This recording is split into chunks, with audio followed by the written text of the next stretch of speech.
Okay, good morning, everybody. We pay respect with humility to the clans and the masters of the land of Kanak country. Greetings to you all. That's a great pleasure to meet you again today after the first conference we had together that was held in Port-Vila in 2023. After this introductory session, that we hope brings you a better understanding of the Falah project and the various networks in which it is part. My colleagues, Bouard, Catherine Sabinot, and myself propose to get to the heart of the matter by launching the scientific exchanges. But as a prelude, we would like just briefly to remind you the results of the very intense and rich exchanges that we had during the Port-Vila conference, and that served as the guideline for the program of today and this week's conference. I won't go through again all the various events that we had together, but we'd just like to remind you the main results of the conference that gather over 15 institutions, researchers from 8 countries, and we had 36 scientific presentations.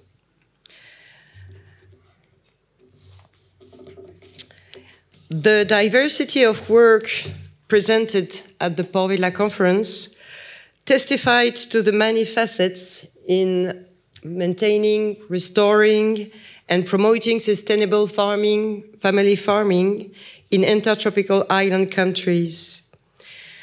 Bouard now will give us more precisely a synthesis of the works presented into the first axis. Yes, so this conference gave us a very comprehensive look at the agrobiodiversity in the Pacific.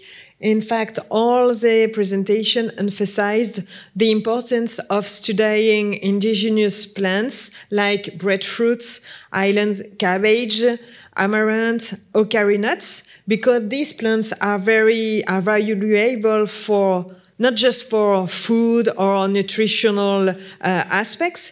It is also important for their environmental role, like ecological restoration and carbon sequestration. Most importantly, we have seen that they have very significant social and cultural functions, along with the traditional knowledge associated with them. Plus, we have seen that the global Western world is progressively realizing that there is a need for a change in agricultural production, and there is a need, and this rich biodiversity can be very inspiring. And in fact, all these studies presented in Port-Vila highlighted the need for a shift in research focuses and in research funding to both locally and internationally, with a very important stake to work on these traditional crops instead of export crops. And concerning just wealth, all the most important results is that there is a need to improve our approach of wealth and to take into account the importance of the non-monetary dimension of these agricultural activities for the well-being and the food security of Pacific population. But it can be quite challenging because we have to mobilize other indicators other than gross domestic product, and because this indicator cannot be the unique measure of progress. And yes, we have seen also the importance of the place of women in family farming. And the last, not the last, but another, the third main result is this conference gave us a comprehensive approach of lifestyle and health. We have seen that concerning, and we know that industrial production and mass consumption have very negative and social and environmental impacts. And people are facing very big changes with a lack of time, and there is no time for today. It's more difficult to farm, to cook, and to find time to contemplate the nature and to enjoy all the nature, and to have the opportunity to pass and share knowledges. So, in conclusion, there is probably an important recommendation on policy changes, maybe more stringent regulation on multinational companies and the processed foods they are sending to these countries. So yes, the last result. Catherine. Thank you. Yeah, so during the Port Vila conference, the role of information and communication technologies deserves also special attention. There were a focus on the impact of information and communication technologies through critical analysis of information technologies' negative effects on children's health and behavior, and through analysis of potential benefits of technology for education and research. These technologies that imply an important consumption of resources and energy are also in some respects an interesting tool for education, training, knowledge exchange, and research. But numerous studies have also demonstrated that the impact of the provision of screens for the health of the young, for their behavior and their intellectual capacities. So we focused during the conference on two policy recommendations. The first is to emphasize stricter regulations of new technologies, and second, to encourage public policies promoting physical activity among youth and adults. Education, and in particular the issue of integrating local knowledge, especially in schools, was one of the important thematic developments. Last year, we highlighted and described the fundamental role of education in sustainable development and in agricultural practices at schools. We also place particular emphasis on the transmission and consideration of indigenous and local knowledge in the formulation of public policies, with the objective of enhancing adaptation strategies to global change. And one question has been discussed in several presentations and will be also addressed again this year. How can scientific knowledge and global change and local knowledge be brought together to co-construct effective and resilient adaptation strategies?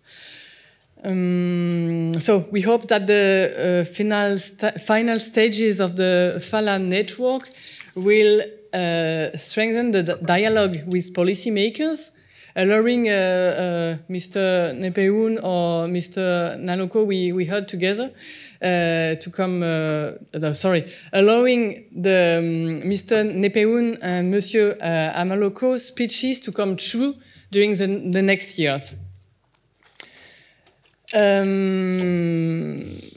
Last insight I will present is the engagement of the members of Falah in the development of analysis tools, notably because the comparative issue and the co-creation of tools were important ones for all of us. So you have here an overview of tools presented at the conference, and we will talk about this also this year.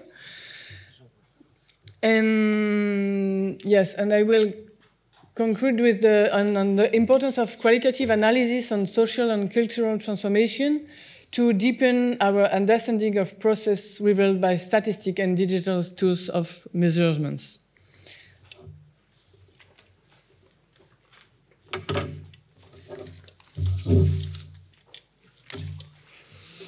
Attention was also focused on the role of development and aid policies in promoting sustainable family farming. Unfortunately, the findings are rather negative. Official development assistance flows to the agricultural sector represents a very marginal portion of financial flows to so-called developing countries. What's more, aid to the agricultural sector follows a strict commercial logic oriented towards export crops in line with the commercial interest of the various donors rather than the food security needs of the recipient countries. Even the few projects that appear to promote small-scale family farming remain market-oriented and completely neglects the non-market function of such production, in particular the social and cultural functions. We concluded by the idea that there is a need to redirect development fundings towards agriculture, forestry, and fishing activities to meet the essential needs of population and promote local exchange networks to ensure food self-sufficiency and overall to improve humans' health and to innovate to better support the maintenance of the non-market and intangible dimensions associated with family farmings. As a conclusion, all the participants to the conference agreed that there is an emphasis to be put on the critical and vital role of research in capacity building and the need to co-construct endogenous development strategies instead of export-oriented development strategies. And the experience that we had the chance to have with those young children from the Lycée of Bougainville was actually a great opportunity, a great moment to exchange and co-construct with them about family farming and its importance.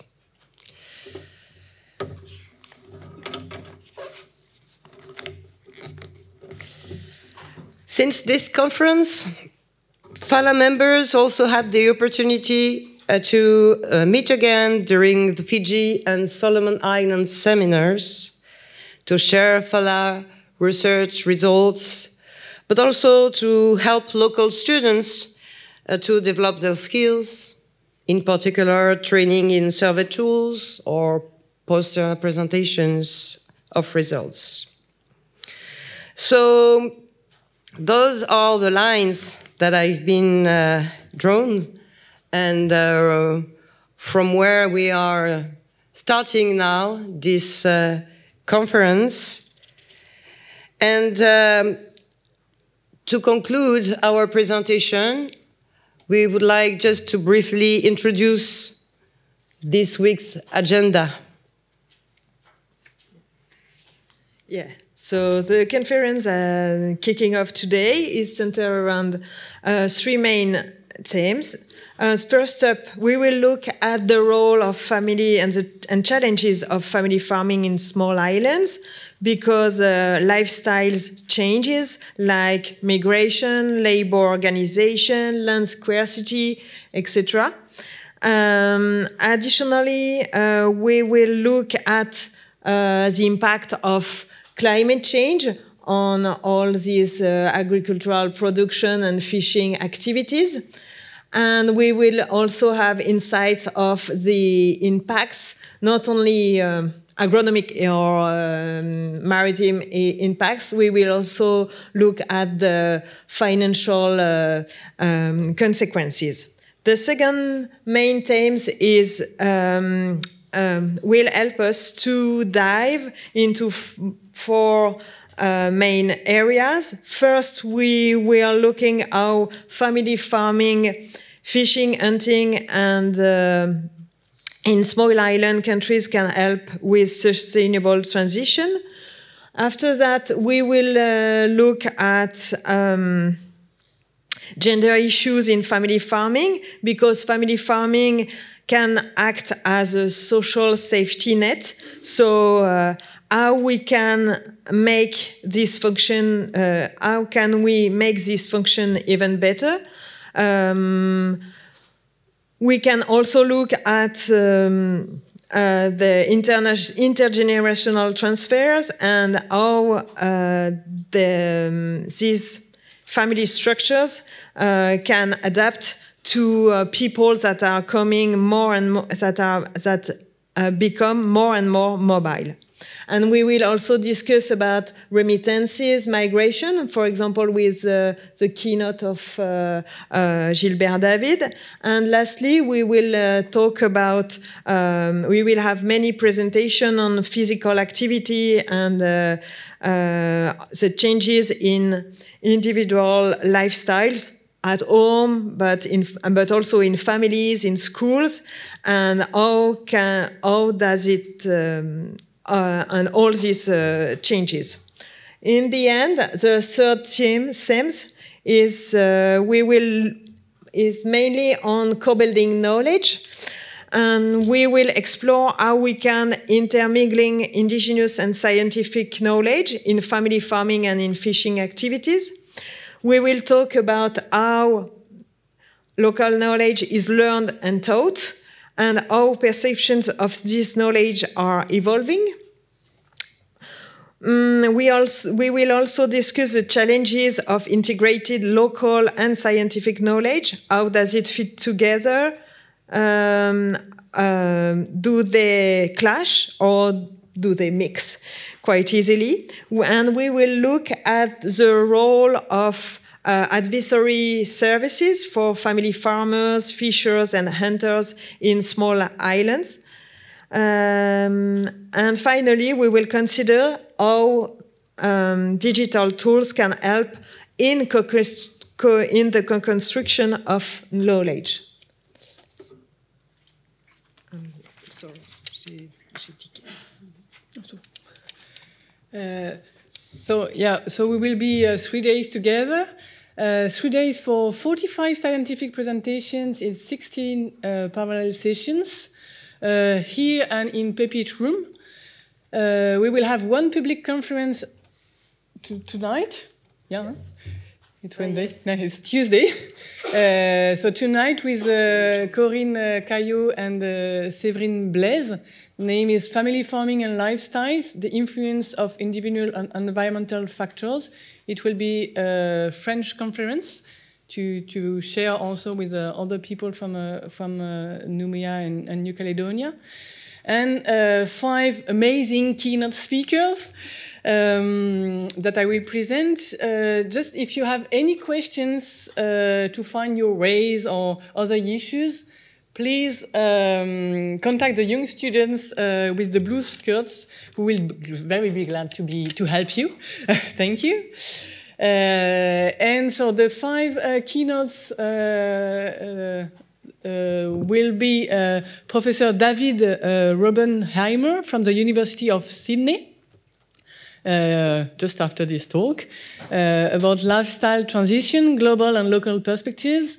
The second keynote will be Professor George Curry from the Curtin University, Socio-Cultural Dimensions of Innovation and Adaptation in Family Farming.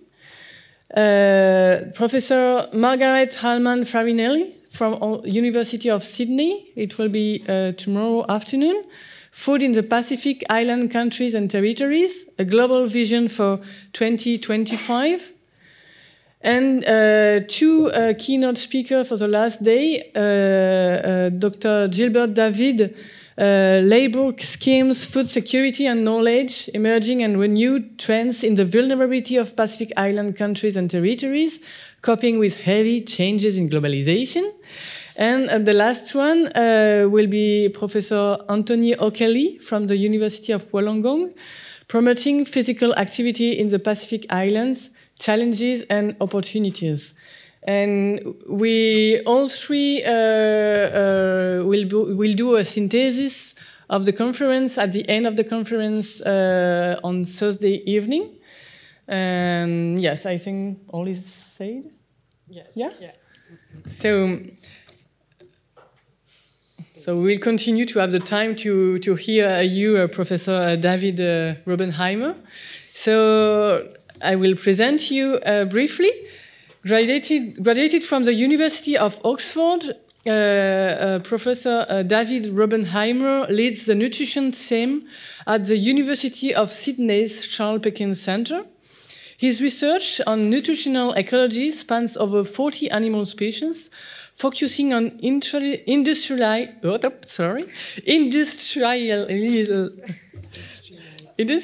food environments. He has published more than 400 papers from the Eureka Prize 2022 and the Wertenmein Award 2024 for the protein leverage hypothesis. So thank you very much for being with us. You have the floor.